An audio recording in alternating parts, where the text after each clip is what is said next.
ବୈଶାଖ ମାସ 2 ଦିନ ଖରା ଖରା ବେଳରେ ଗୋଟିଏ କାଉ ଆକାଶରେ ଉଡ଼ି ଉଡ଼ି ଯାଉଥିଲା।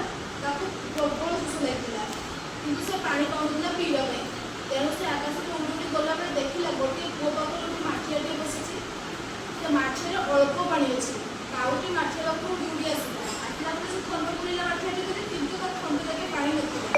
କାଉଟି ଭାବିଲା ଯେ ମୁଁ କ'ଣ କରିଲେ ସେ ମାଠିଆରେ ପାଣିଟି ଭର୍ତ୍ତି ହେବ, ତାପରେ ମୁଁ ପାଣିଟି ଆନନ୍ଦରେ ପିଇ ଆକାଶକୁ ଉଡ଼ିଯିବି।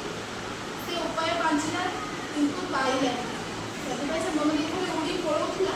ସେ ଦେଖିଲା ଗଛ ମୂଳରେ ଅଳ୍ପ କିଛି ଗୁଡ଼ି ପଡ଼ିଛି। ସେ ଗୁଡ଼ି ସେ ଭାବିଲା ମୁଁ ଏ ଗୁଡ଼ି ଦ୍ୱାରା ମୁଁ ପାଣି ଆଉ ପିଇ ପାରିବି କି? ସେ ଗୋଟିଏ ଗୋଟିଏ ଗୁଡ଼ି ନେଇ ସେ ମାଠିଆ ଭିତରେ ପକାଇଲା।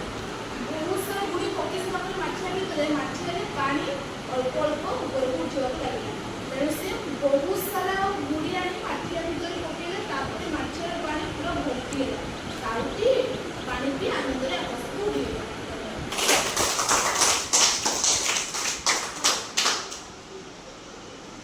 ପିଲାମାନେ ତୁମେ ଜଣେ ଜଣେ ଠିଆ ହେଇ ଗପଟି କୁହ। ବୈଶାଖ ମାସ ଦୁଇଟା ଖରା କାଉଟିଏ ଉଡ଼ି ଉଡ଼ି ଯାଉଥିଲା। ତାକୁ ଭାରି ଜୋରରେ ଶୋଷ ହେଉଥିଲା। ସେ ଦେଖିଲା ଗୋଟିଏ କୂଅ ପାଖରେ ମାଠିଆରେ ଅଳ୍ପ କିଛି ପାଣି ଅଛି। ସେ କୂଅ ପାଖକୁ ଗଲା।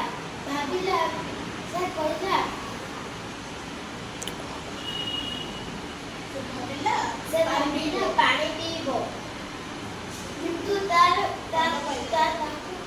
ଥଣ୍ଡ ମାଠିଆ ଯାକେ ପାଣି ଥଣ୍ଡ ପାଇଲା ନାହିଁ।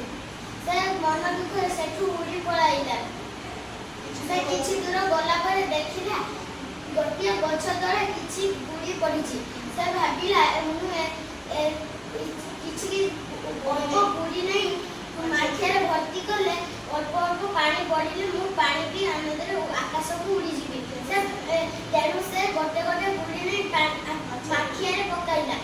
ପାଣି ଧୀରେ ଧୀରେ ବଢ଼ିବାକୁ ଲାଗିଲା। ସେ ପାଣି ପିଇ ଆକାଶରେ ଆନନ୍ଦରେ ଉଡ଼ିଗଲା।